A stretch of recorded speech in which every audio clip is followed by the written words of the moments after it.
Vamos a continuar con la unidad 4 y hemos dado por terminada la máquina estática, el transformador, y vamos a ver ya las máquinas rotativas. En las máquinas rotativas vamos a empezar por las de corriente continua. Y las de corriente continua vamos a empezar por los generadores de corriente continua, también denominados dinamos.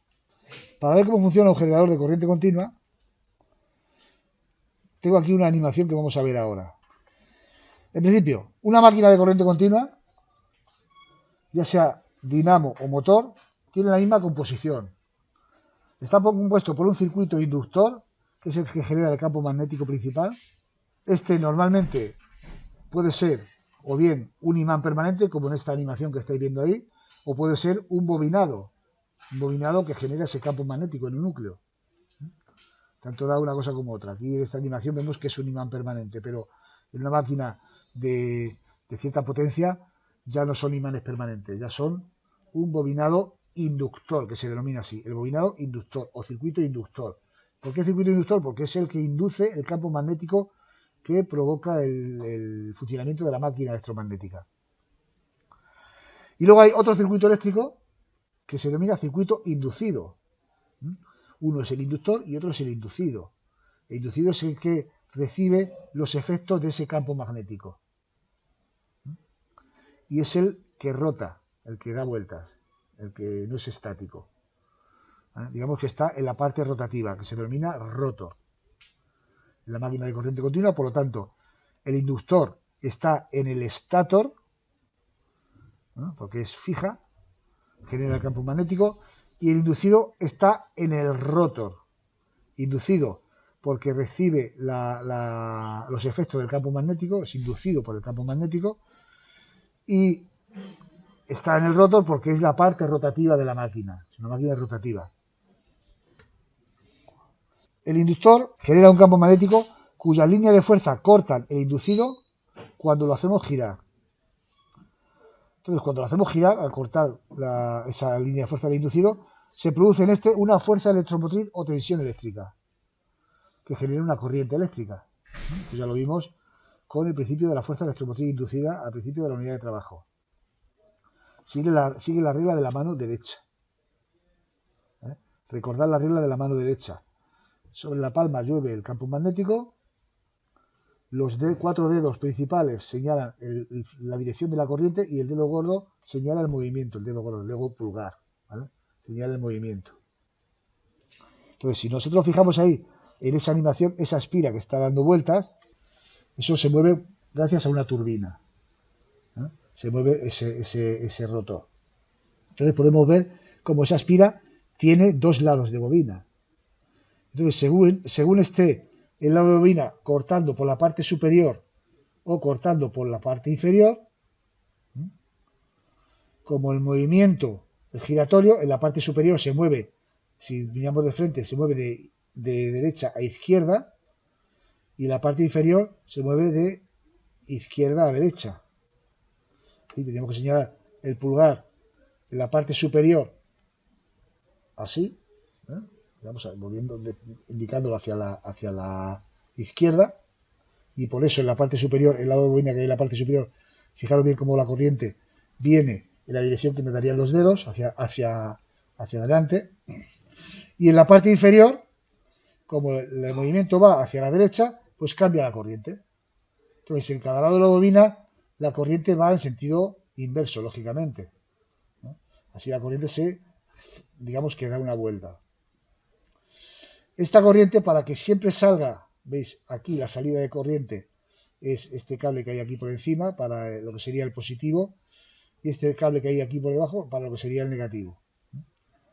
Entonces, para que siempre por el cable de arriba salga la corriente y por el cable de abajo entre, necesitamos conmutar esos lados de bobina. Porque claro, si nos fijamos este lado de bobina que estoy siguiendo yo, arriba va en un sentido, si le sigo, y abajo va en otro. Habría una inversión de la corriente, si cojo siempre el mismo lado de la bobina.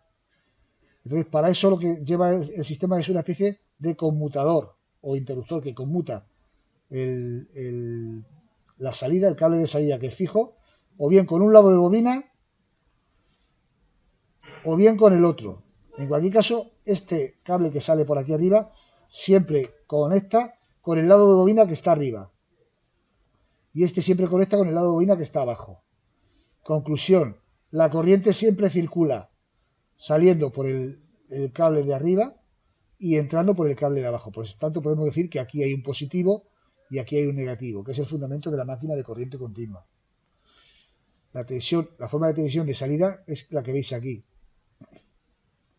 No es una tensión constante, eso sí, pero sí que es una tensión continua desde el punto de vista que siempre hay un positivo y hay un negativo. Es decir, siempre la corriente cuando se establece a través de esta resistencia de aquí, siempre va en el mismo sentido.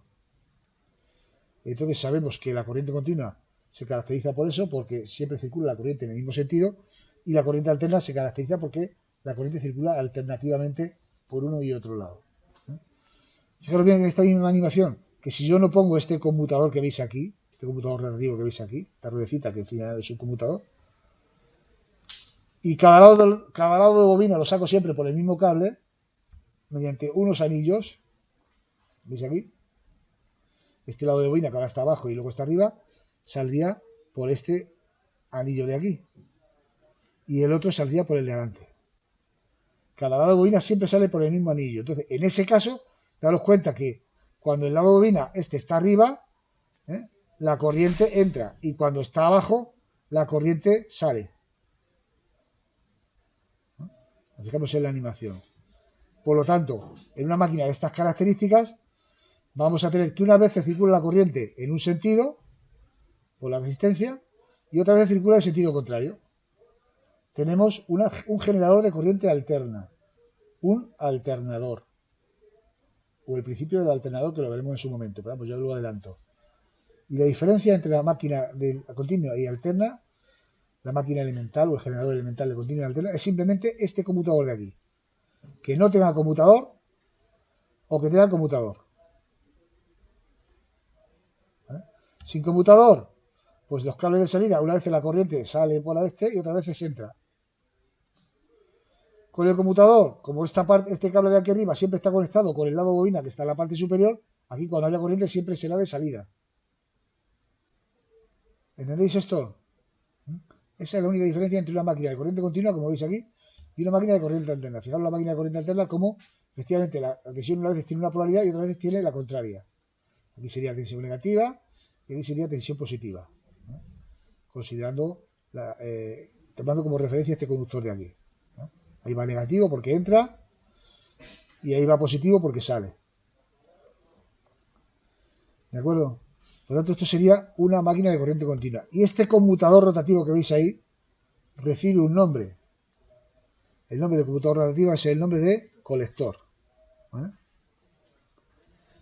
Se llama colector. Otro aspecto interesante, ya centrándonos en la máquina de corriente continua, no así en las de corriente alterna, tal como el tipo de máquinas que realmente se utilizan más en corriente alterna, pero sobre todo en corriente continua, la máquina es reversible. Es decir, la misma máquina puede actuar como generador y como motor. Si yo a esta máquina, en lugar de hacerla girar, lo que hago es meterle una corriente,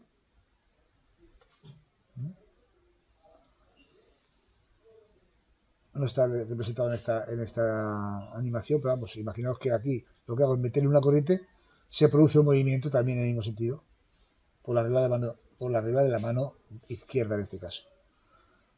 Si meto una corriente por aquí, de manera que el lado de la bobina que está arriba siempre esté conectado a positivo, bueno, aquí sería a negativo, si yo meto la corriente por aquí, la flecha sería al revés, ¿vale? Iría la corriente en lugar de hacia adelante, iría hacia atrás, ¿vale? Entonces sería así, por la mano izquierda, entonces el movimiento es el mismo, ¿vale? Si yo meto el positivo aquí y el negativo aquí, ¿vale? Es decir, es una máquina reversible. La misma máquina puede actuar como motor y como generador, o como motor y como dinamo.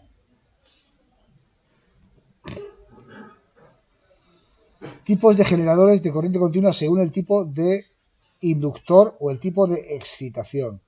Vamos a ir familiarizándonos con los términos inductor y excitación. ¿Excitación por qué? Porque es el que genera el campo magnético que excita el funcionamiento.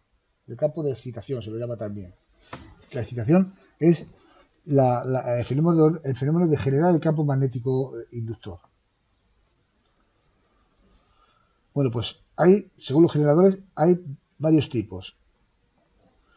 Uno, por ejemplo, es cuando tiene la excitación independiente. Es decir, por inducido sale, estamos hablando de generadores. Fijaros cómo es el símbolo de un generador de corriente continua. Se representa tanto el inducido como el inductor. El inducido se representa de esta forma, como veis aquí, y el inductor como una bobina. Aquí utilizamos la representación de rectángulo relleno.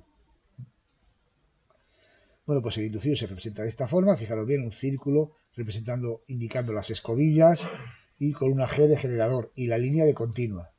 Y luego el otro bobinado. Estas letras que pongo aquí son las letras que se utilizan de forma normalizada para denominar los terminales de las máquinas de continua. Igual que para el motor de alterna que hemos trabajado en SEN, teníamos U, V y W, U1, V1, W1, U2, V2 y W2. Pues aquí los terminales de la máquina de continua son siempre el inducido por la letra A y B, como veis ahí. Siempre el inducido A y B. Y luego el inductor va a depender de la naturaleza del inductor que sea. Por ejemplo, si estamos hablando de una máquina con excitación independiente, un generador con excitación independiente, es JK. ¿Y qué consiste la excitación independiente? Simplemente que la corriente o la alimentación del inductor es a través de una fuente de alimentación independiente, que no tiene nada que ver con el propio inducido. Entonces yo estoy alimentando el inductor con una fuente independiente. Bien, es verdad que la corriente necesaria es mucho menor, ¿vale? Y por el inducido estoy sacando la corriente principal, que es la corriente o la tensión que se genera. Excitación independiente. Queda explicitado por qué es independiente, porque la fuente de alimentación que alimenta el inductor es diferente que la que genera el mismo, a diferencia de los generadores autoexcitados, en los cuales la fuente de alimentación que alimenta el inductor la sacamos de la que genera el propio inducido. ¿De acuerdo? Entonces, cuando es así, el bobinado inductor recibe el nombre de sus terminales de C y D. Hay que decir que la naturaleza del bobinado inductor, de un generador, excitación paralelo, como es aquí, de excitación independiente, es la misma. Es una bobina que tiene muchas espiras y un hilo muy finito, en comparación con el inducido, porque consume menos corriente. Entonces, tiene menos corriente, pero como tiene muchas espiras, pues el campo magnético es lo suficientemente fuerte. Eso sí, la tensión que recibe pues es también la misma tensión que la que sale por el inducido, como podéis ver, ¿no? Entonces, ¿qué se nos puede ocurrir aquí pensar a alguien? Que si la máquina se pone a girar no va a generar nada, porque claro, si es autoexcitada, para que aquí se genere una tensión tiene que haber un campo magnético. Pero para que haya un campo magnético aquí tiene que haber tensión. Podemos pensar eso. ¿Vale? Entonces, si es una máquina nuevecita, recién sacada de fábrica y tal, o recién fabricada, pues no funcionaría. Porque si es autoexcitada, la ponemos a girar y eso tiene que sacar tensión, sí, pero si tiene que sacar tensión, si esto genera un campo magnético, como hemos visto en la animación anterior. Pero esto no va a generar un campo magnético si no tiene tensión. Es un poco el lagarto que se muerde la cola, ¿no? Pero ¿qué es lo que ocurre? Que esto, bueno, pues no es así, porque normalmente en fábrica, pues las pruebas de calidad y demás, se hace una serie de pruebas y el circuito magnético inductor tiene lo que se llama un campo magnético remanente. Muy débil el campo magnético, pero es remanente. Es algo parecido a lo que ocurre cuando un destornillador lo arrimamos a un imán que mantiene ese campo magnético. No sé si en alguna ocasión lo habéis hecho, o si no, bueno, pues se puede hacer, ¿eh? De hecho, es muy fácil imantar un destornillador, pues si lo queréis. Cogéis, lo voy a decir ya, aparte porque es muy sencillito. Cogéis un cable con una bombilla, lo metéis a corriente y dais con el cable unas cuantas vueltas al destornillador, ¿vale? Y lo dejáis ahí un rato. Bueno, pues al quitarlo, ese destornillador está imantado, ¿no? Bueno, pues es el campo magnético remanente, que es a lo que voy. Entonces, ese circuito inductor tiene un pequeño campo magnético remanente. Entonces, al poner a girar el generador o la dinamo, ese pequeño campo magnético es suficiente para generar una pequeña tensión. Esa tensión alimenta al inductor, que refuerza el campo magnético. Como hemos reforzado el campo magnético, la tensión sube. Como ha subido la tensión, se refuerza el campo magnético. Entonces se produce ahí un efecto avalancha que termina estabilizando el campo magnético. Y por lo tanto, sí que funcionaría, ¿vale? Así como funcionan los generadores autoexcitados, ¿de acuerdo? Gracias a ese campo magnético remanente que tiene. Si no, no podría excitarse, ¿no? Habría que iniciar un poquito el campo magnético para que eso arrancara. Bueno, pues este sería el generador con excitación en paralelo. El bobinado, ya digo, es un bobinado de muchas espiras y un hilo fino. Es decir, es un bobinado de alta resistencia. A diferencia del otro tipo de excitación, que es la excitación serie, que es cuando ponemos el bobinado inductor en serie con el inducido.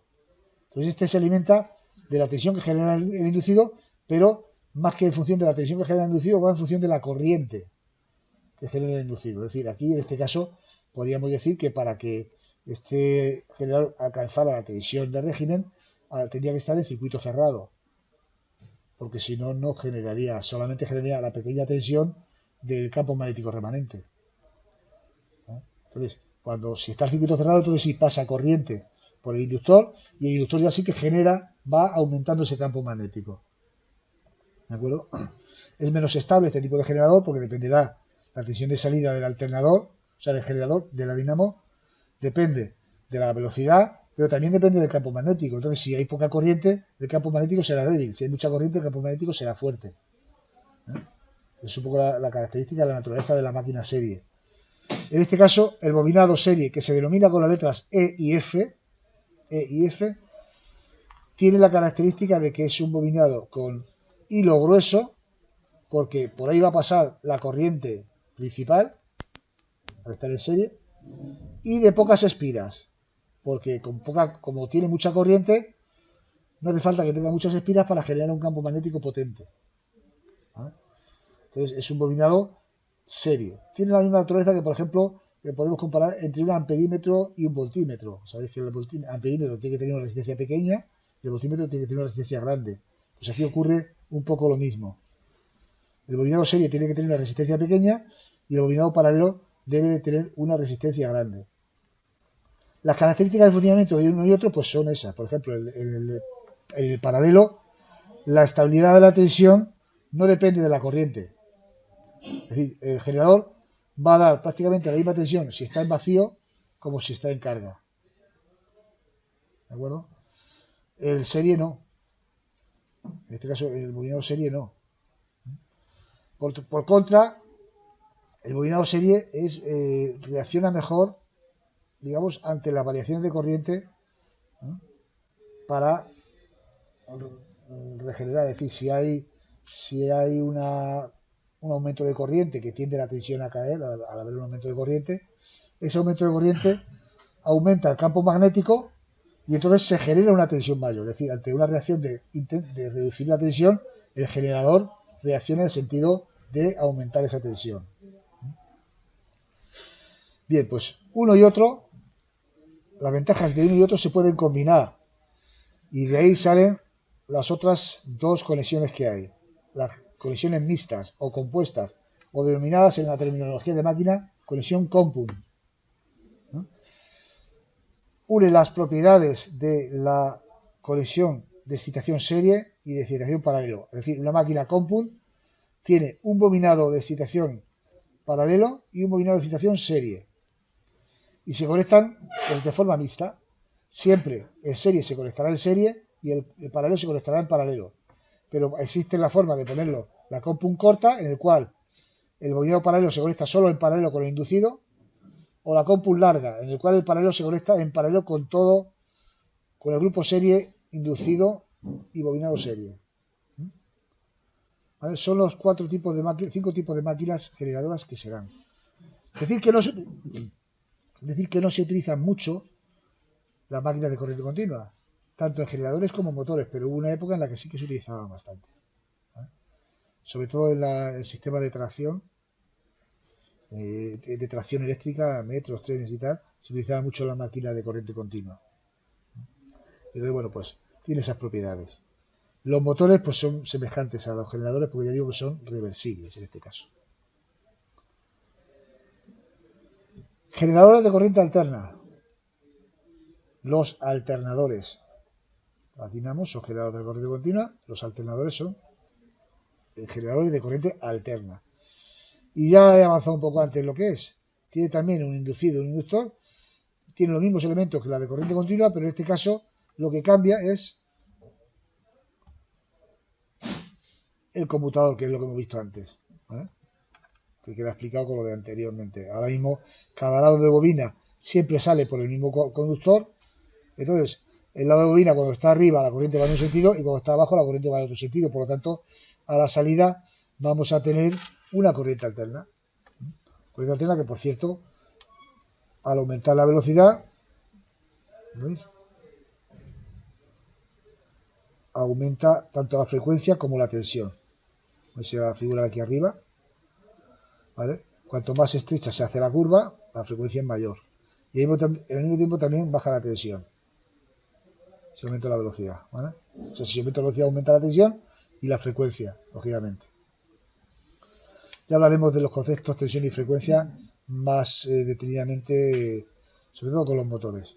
En cualquier caso, veis que la diferencia ya está expresado de antes, es simplemente este conmutador de aquí. Una máquina de corriente alterna no lleva colector, lleva lo que se llama anillos rozantes. ¿Vale? Por lo tanto, la diferencia entre una máquina de corriente continua y una máquina de corriente alterna está en la forma de sacar la corriente al exterior. La corriente continua la saca o la mete, si es un motor, mediante el colector, y la de corriente alterna lo hace si tenemos que conectar el corriente del rotor mediante anillos rozantes. Se llama anillos rozantes porque son anillos, como veis, y los anillos rozan en las escobillas. Simplemente por eso. Así. Entonces esos anillos rozantes hacen que la corriente cambie de sentido.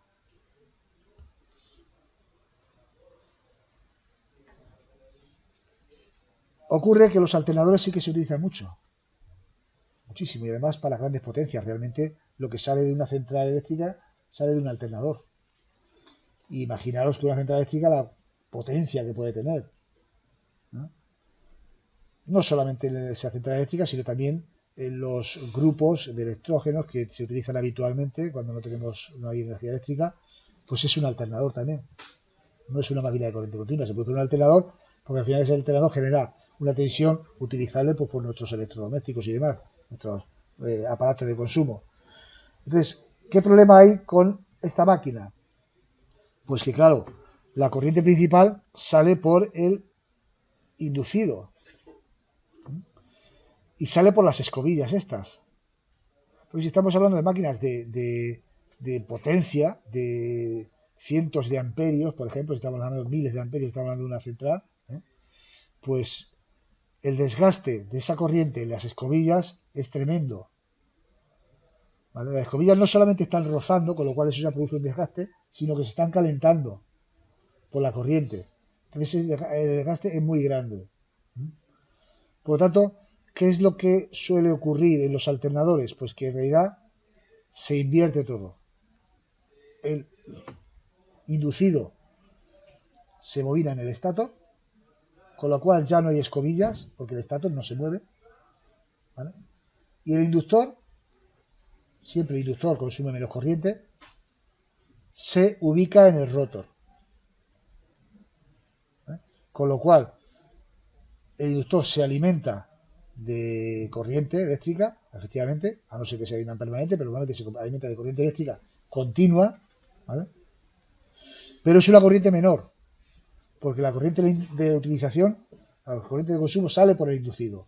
Como es una corriente menor, pues entonces se invierte. Ya digo, aquí aparece que los alternadores, el inductor está en el rotor porque facilita la conexión del inducido, ya que soporta más corriente en el caso del alternador trifásico y la conectividad además es más compleja.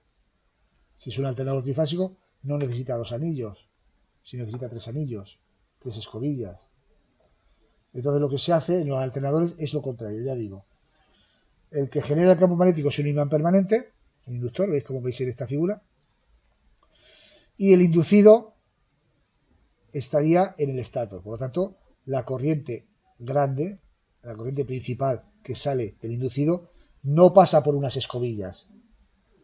Por lo tanto, ya nos quitamos el desgaste natural de las escobillas que consumen tanta corriente. Sí que tiene desgaste las escobillas en el inductor, pero al ser una corriente menor, pues es inferior el desgaste. Es por eso que los alternadores llevan esa disposición. El inducido está en el estator y el inductor está en el rotor. Motores. Digamos que hasta ahí lo de los alternadores. No nos vamos a meter más cuantitativamente en el asunto de los alternadores. Y vamos a iniciar los motores.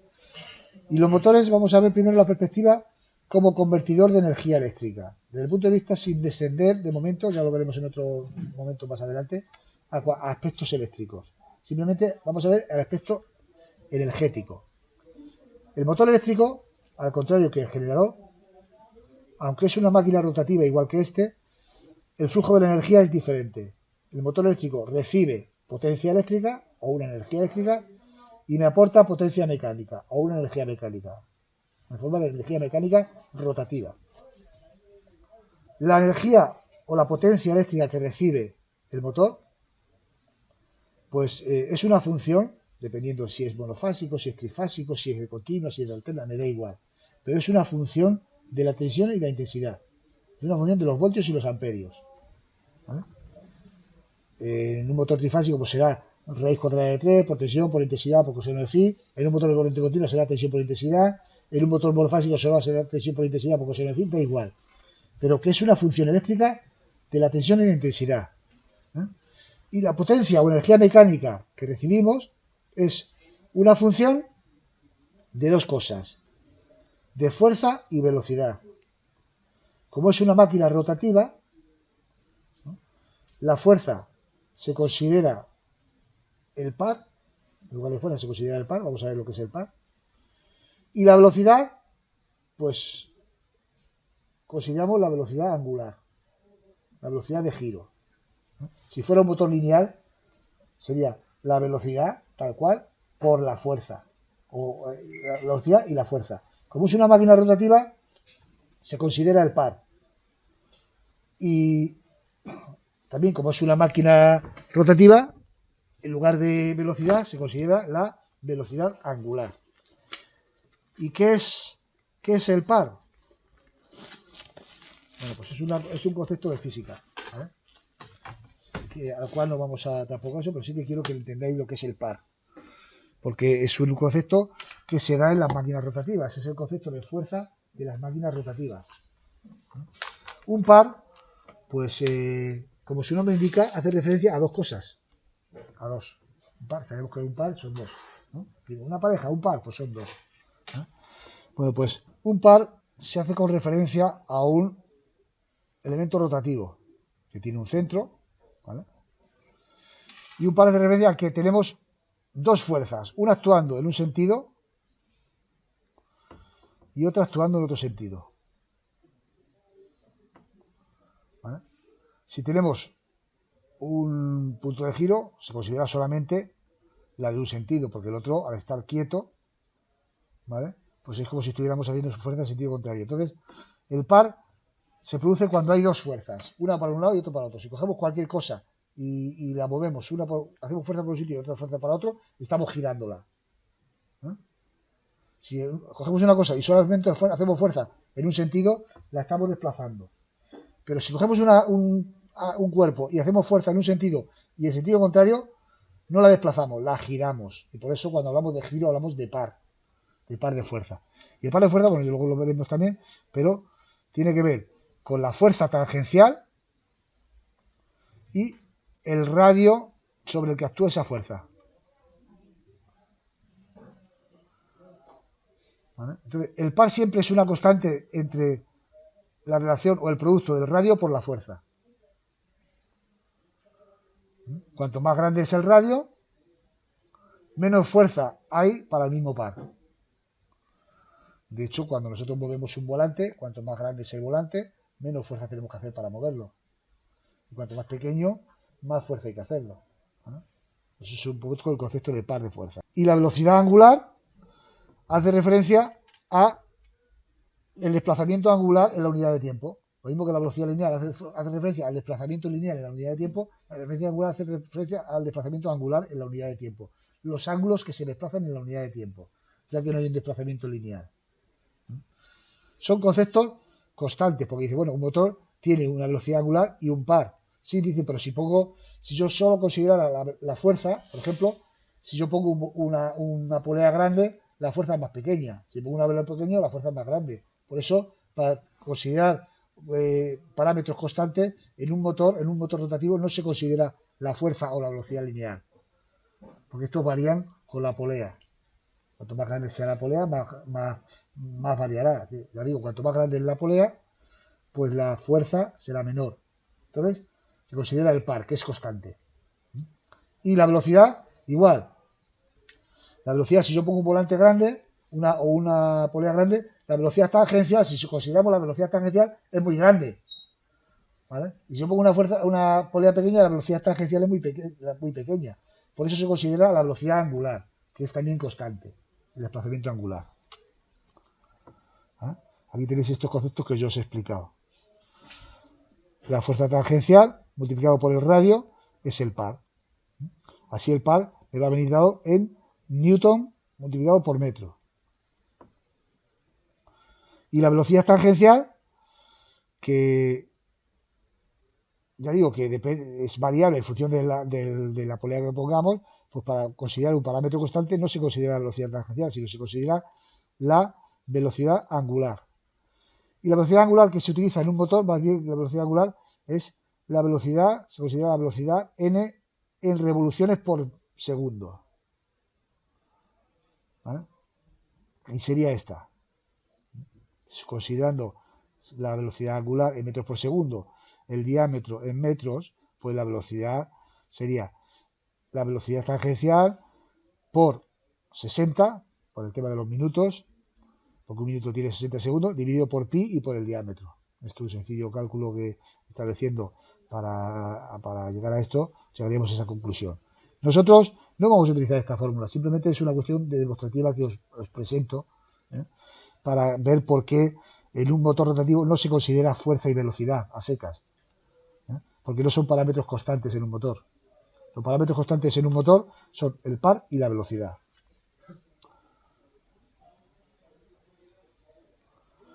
Y por último, y con esto voy a terminar, el balance de potencias en un motor eléctrico. De toda la potencia absorbida, el motor eléctrico es una máquina que tiene mucho menos rendimiento que el transformador, porque de toda la potencia absorbida va a tener pérdidas eléctricas y pérdidas mecánicas por rozamiento, aparte de las pérdidas utilizadas para generar el campo magnético y de la propia inercia de la masa del motor. Aparte de la inercia de la masa del motor y de la energía perdida en el campo magnético, hay pérdidas de calor, tanto por efecto Joule, es decir, por efecto Joule quiere decir por el hecho de que pase una corriente por un conductor, el conductor se calienta, y eso son pérdidas. Como las pérdidas mecánicas que se pueden producir en el rozamiento de los cojinetes o rodamientos. Hay también unas pérdidas mecánicas. Bueno, pues eso hace que la potencia mecánica entregada al motor sea en porcentaje menor que la de un transformador. Un transformador, al no tener pérdidas por calor, pérdidas por rozamiento de calor, ni pérdidas por inercia de la masa, solamente tiene pérdidas eléctricas por efecto Joule y por la generación del campo magnético, pues tiene mucho más rendimiento. Digamos que un transformador, estas pérdidas mecánicas se las ahorra el transformador. Y por eso es por lo que la máquina estática, el transformador, tiene un alto rendimiento y el motor tiene un rendimiento menor. Tiene un rendimiento del motor de alrededor del 70%, 75% por ahí. ¿De acuerdo? En cualquier caso, el rendimiento en un motor es como en toda máquina. Es la potencia entregada partido por la potencia absorbida. En este caso, la potencia mecánica partido por la potencia eléctrica. Cuestiones que ya analizaremos en otras sesiones, ¿no? De momento damos por terminada la sesión en este punto.